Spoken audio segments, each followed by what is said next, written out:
Welcome back to the Day at the Games desk here at the StubHub Center in Carson, California. We are in the middle of Day 2 Friday for the individual and team competition. For the individuals, 3 events down.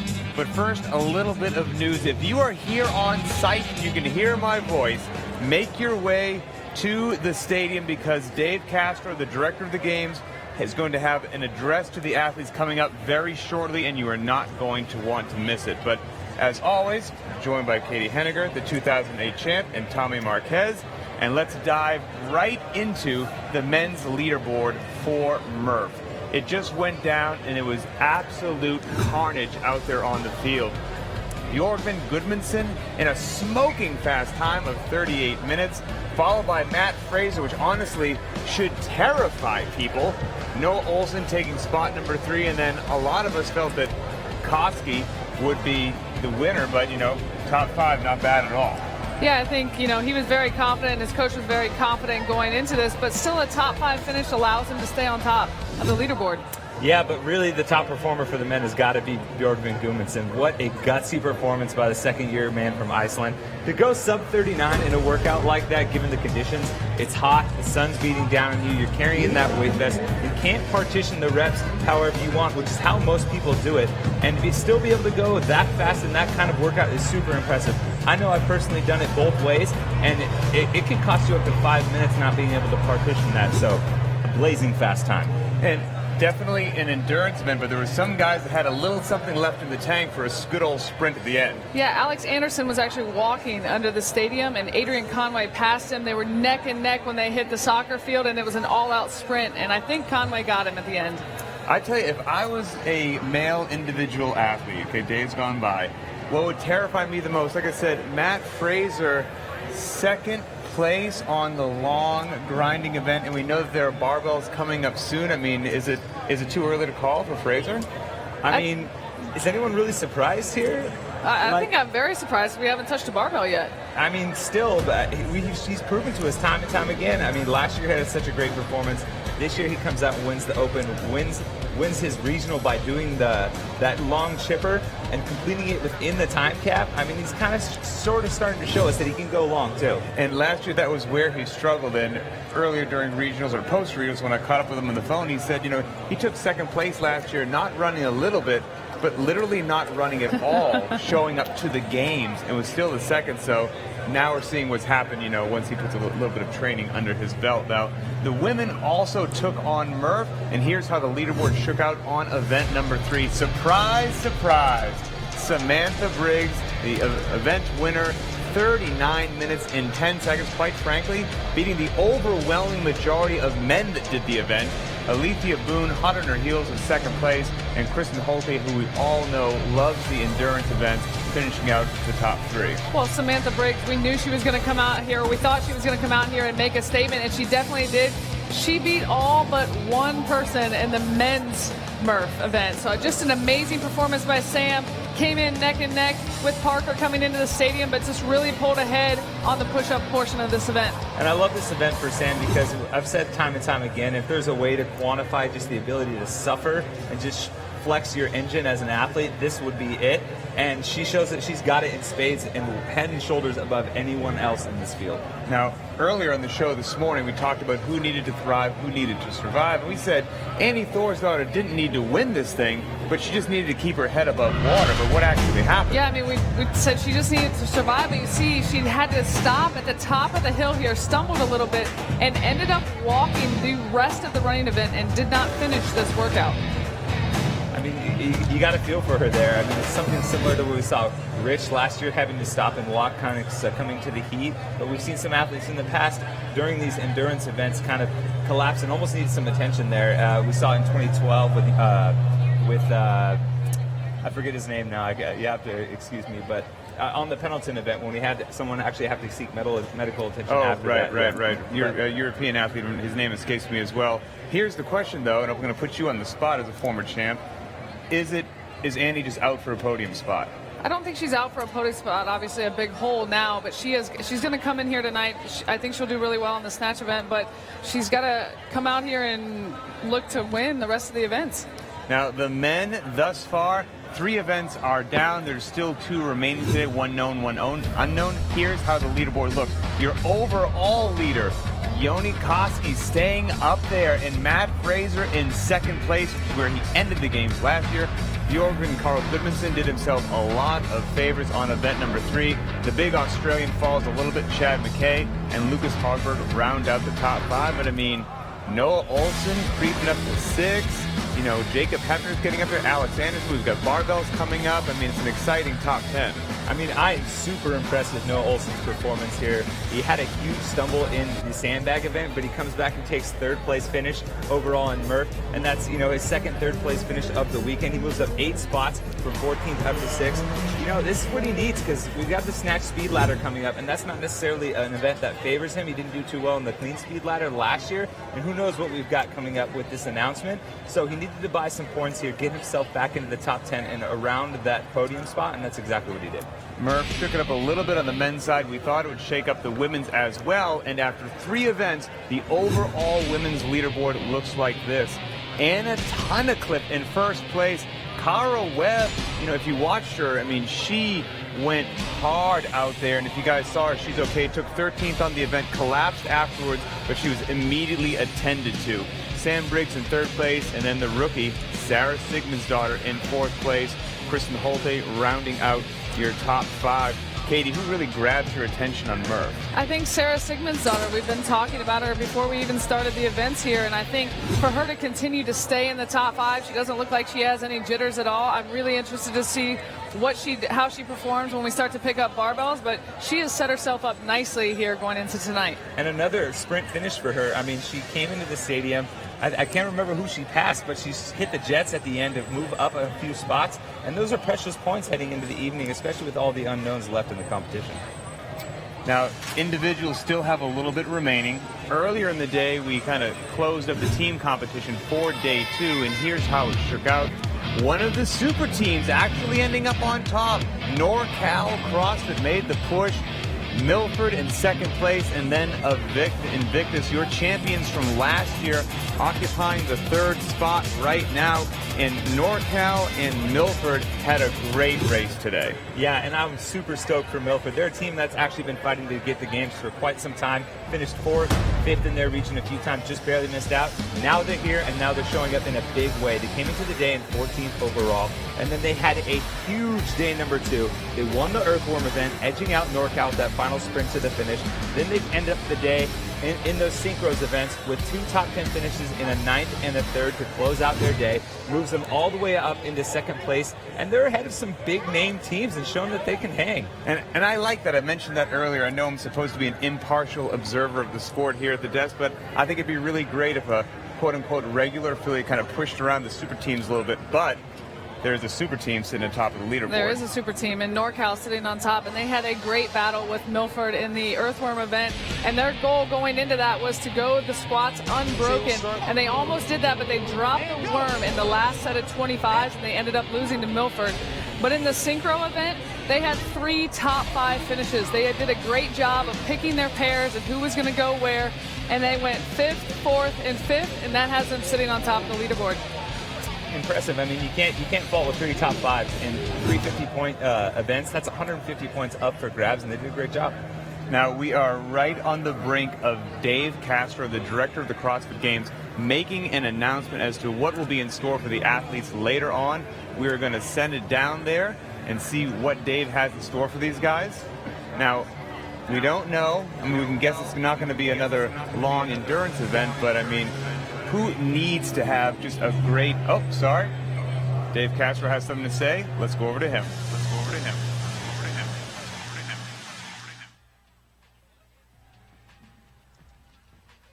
All right, guys, bring it over here. Bring it back in. Come over here. You guys come over here. You guys can stay seated. That's fine. One event down for the day.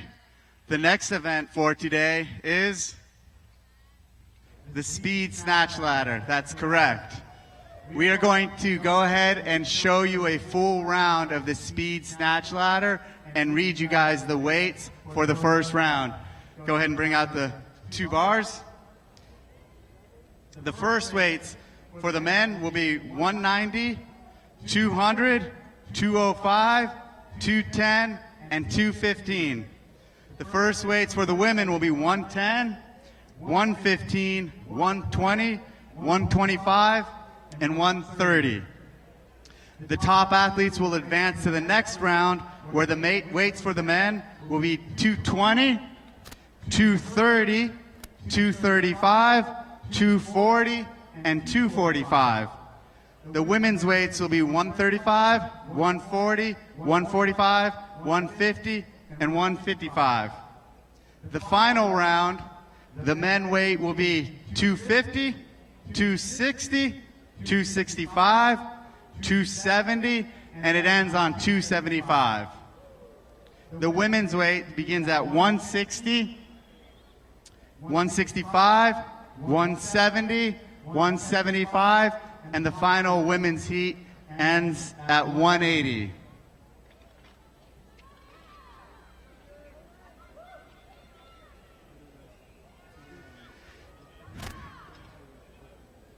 Now we're going to go ahead and take Matt Chan and Paul Tremblay from our demo team, and they're going to demonstrate a full, complete round 4 times. This is how it'll look on the competition.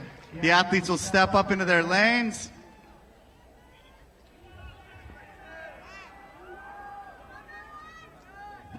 And this is squat snatch. This is a squat snatch. Again, the weights here are 190, 200, 205, 210, 215. Athletes stand by. Go.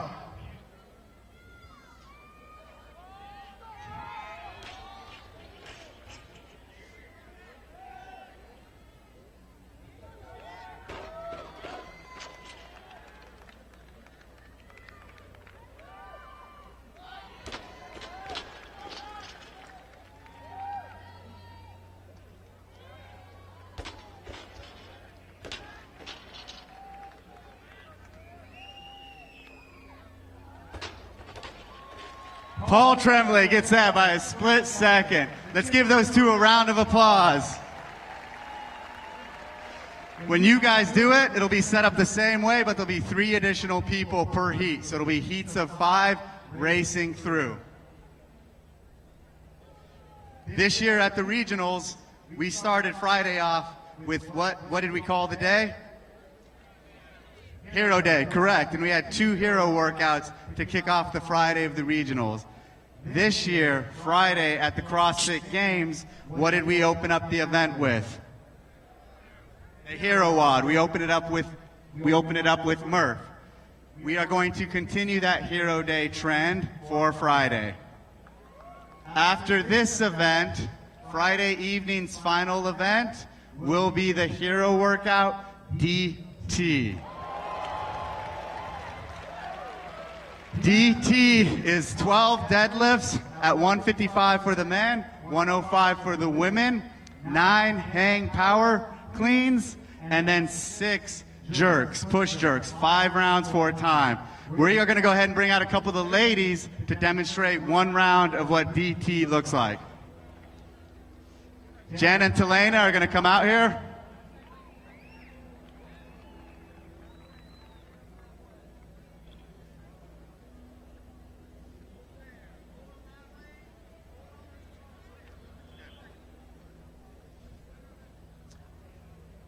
On go, I want you guys to go through 1 full round. 12 deadlifts, 9 cleans, 6 jerks. Stand by, go.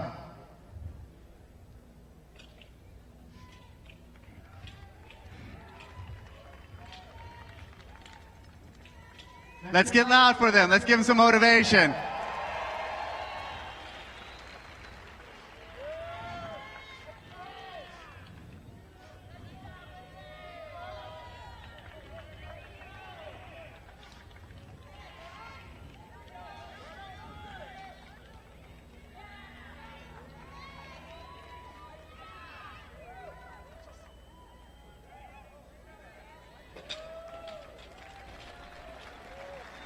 Awesome work, times 5, 5 rounds of that.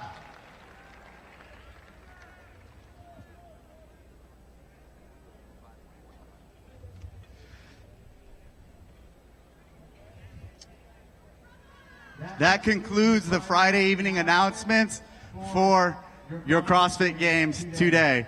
Go ahead and come this way and start heading out and get warmed up for a squat snatch. March out this way.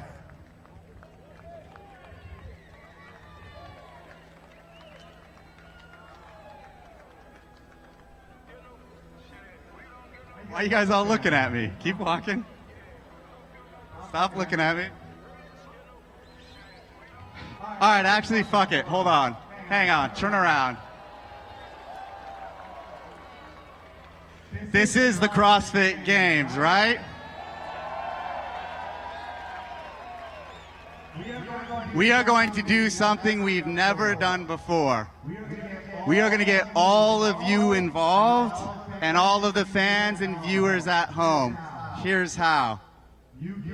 You can vote for double DT, 10 rounds for these athletes to do, or heavy DT, 5 rounds at 205 or 145 for the women.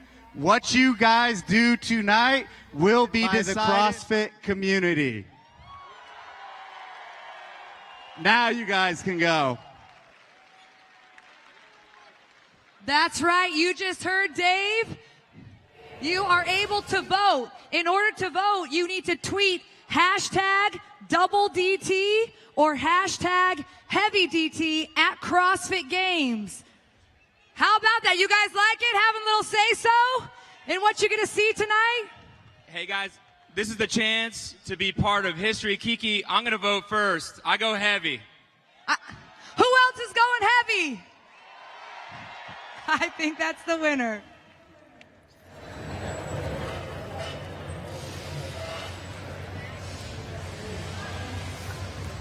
Director of the CrossFit Games, Dave Castro, absolutely dropping a bomb. So DT or heavy DT kind of sounds like a lose-lose to me.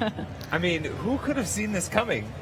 Letting the community decide what the top athletes have to go through tonight under the lights on Friday night. I mean, what a dream situation, especially a fan. Yeah, Friday night is always amazing in here, but allowing the community to pick this event, the athletes, you know, they still don't know what's going on. I think it's just an amazing. It has a whole new spin on the unknown and unknowable, especially when you have the community, the people that this sport is founded on, get to decide your fate tonight. And you saw how they looked after Murph. This is going to be brutal. They still have the snatch ladder to do before that. So for the very first time, all of you at home get to choose the fate of these wonderful athletes out here at the StubHub Center.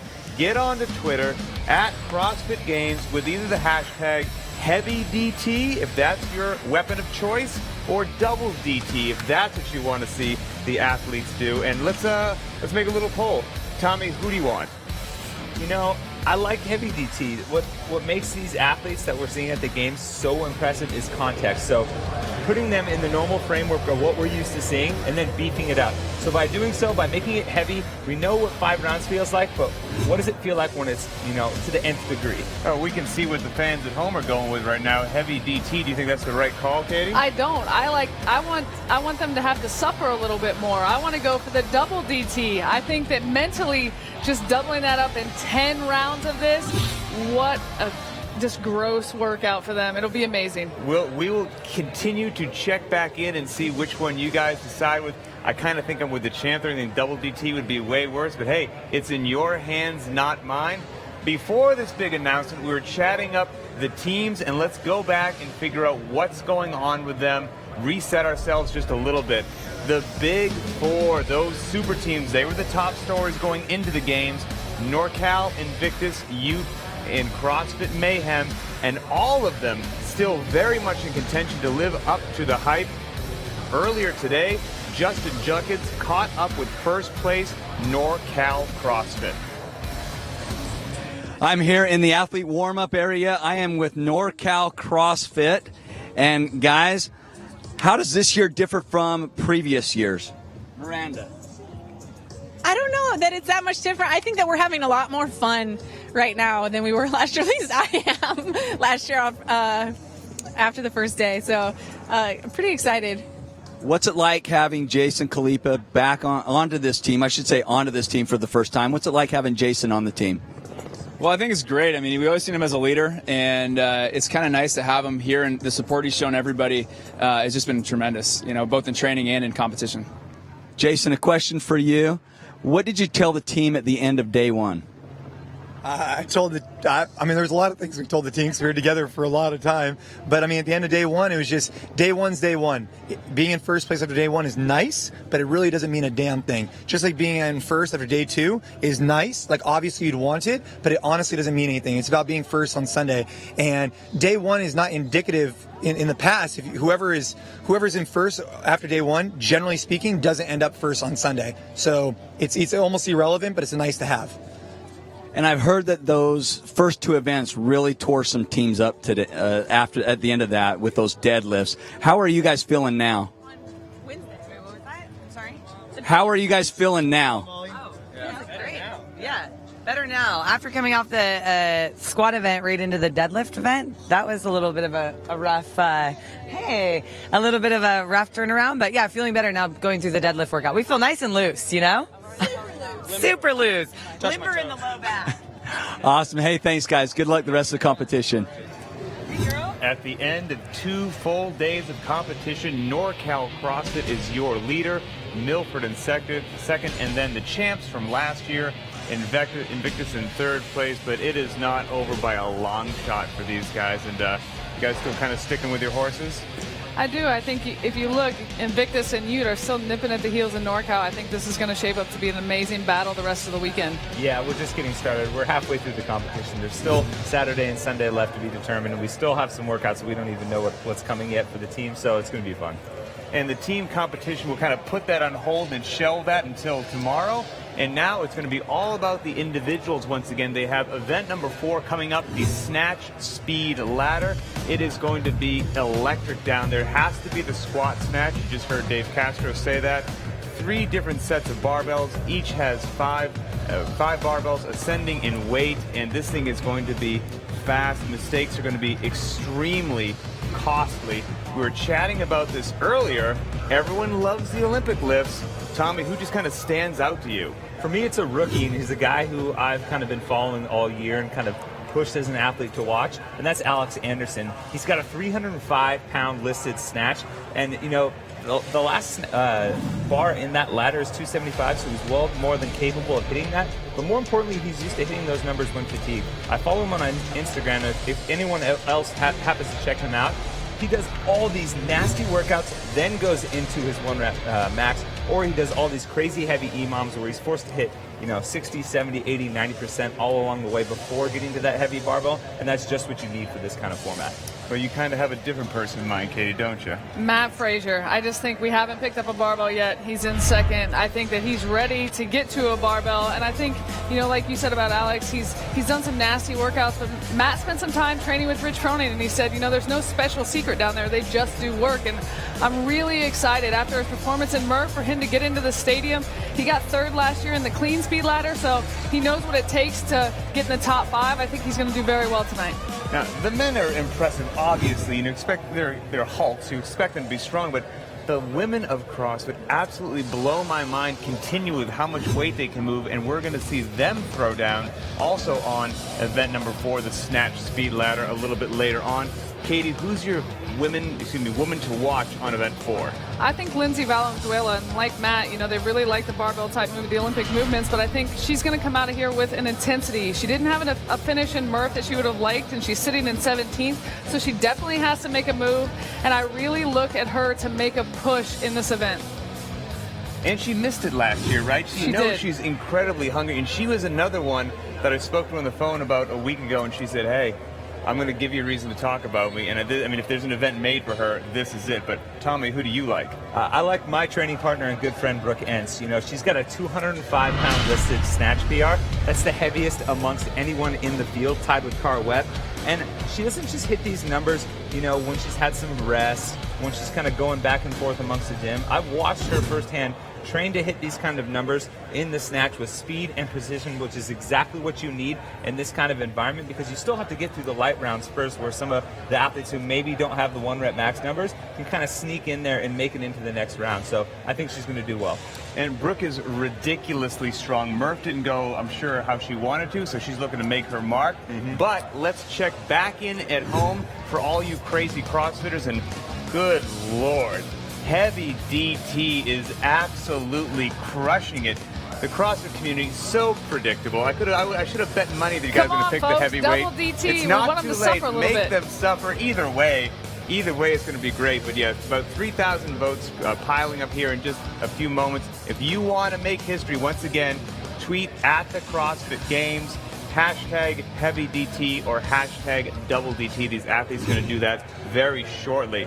All right, let's go have some fun. We've been chatting the whole time about how Vendor Village is where it's at when the events aren't going on. And Kayla Banfield caught up earlier there today with Chris Spieler. Chris, you were at the desk this morning. We are in Vendor Village right now, but tell everyone out there where you are going to be this afternoon and what you're going to be talking about. Yeah, so 3:30, I'm going to be hanging out at the Reebok tent.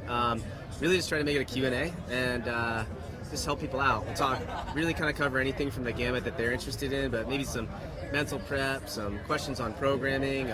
Really just want to leave it open-ended, but just try to give back to the community a little bit. Absolutely. So here at 3:30, come prepared with your questions for Chris Spieler.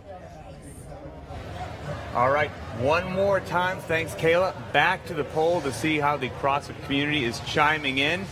You know, it's looking like I think the heavy barbells are going to come out tonight and make these athletes suffer a little bit. That's going to be a fun one to watch for sure. I mean, who doesn't love to see big weight get thrown around by the top athletes? A regular DT puts me in a grave. I mean, you saw what Murph did to these guys. Then they're going to snatch. I mean, they're going to be blown up. Heavy DT at, what, 2:05 and 1:45? How fast do you think it can be done, Tommy? I think we're going to see someone around 6 minutes, 6:30. That is definitely pushing it. I would have to agree with you. All right, well, time will tell here very, very shortly. Again, not too late to get on there. Once again, tweet at the CrossFit Games, hashtag double DT or hashtag heavy DT. And, oh, this coming in right now, we've got Justin Judkins with Yonikoski down in Athlete Village. I'm here with Yonikoski, the overall leader after event number 3. Yona, your coach, Mikko Silo, he's used to being on top of the leaderboard.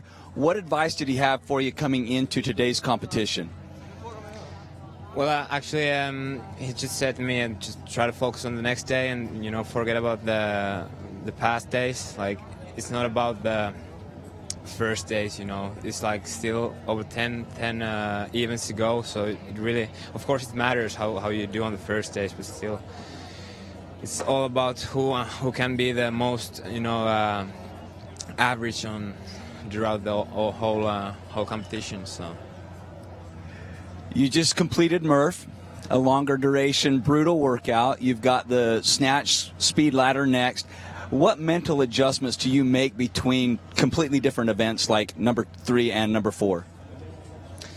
Like now when it's all about the sprint and the speed, I really don't have to pace myself, so it's just, you know, balls to the wall and go as fast as possible. I'm not the strongest guy, so I guess I have to take a risk and, you know, just try to kill it on the first rounds. Would you rather see double DT or heavy DT? I actually personally would love to see double DT. All right. We'll find out later what comes across, right? And last question, what is your key for you to stay on top of the leaderboard throughout the entire competition? I would say it's just, you know, trying to keep up with the other guys, other top guys, and not let them, you know, get too far away in any event. Just even if in my weakest events, just try to keep up and do my best. Well, excellent job so far. Congratulations. Good luck the rest of the competition. Thank you.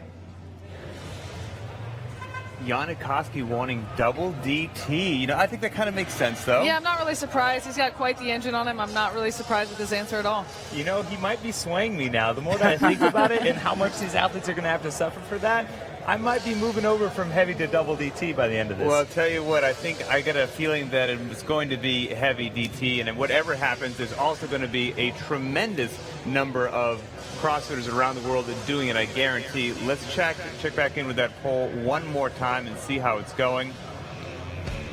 Creeping up a little bit, but again, still leaning heavily. Did you get it? Yeah. Heavily towards heavy DT. A little bit of time left, so we'll get on there at the CrossFit Games. Hashtag heavy DT or hashtag double DT. We will be here at the desk continually updating you as the events come to a close. Don't go too far. Stick around. For Tommy Marquez and Caity Henniger, I'm Pat Sherwood, and we will see you guys later.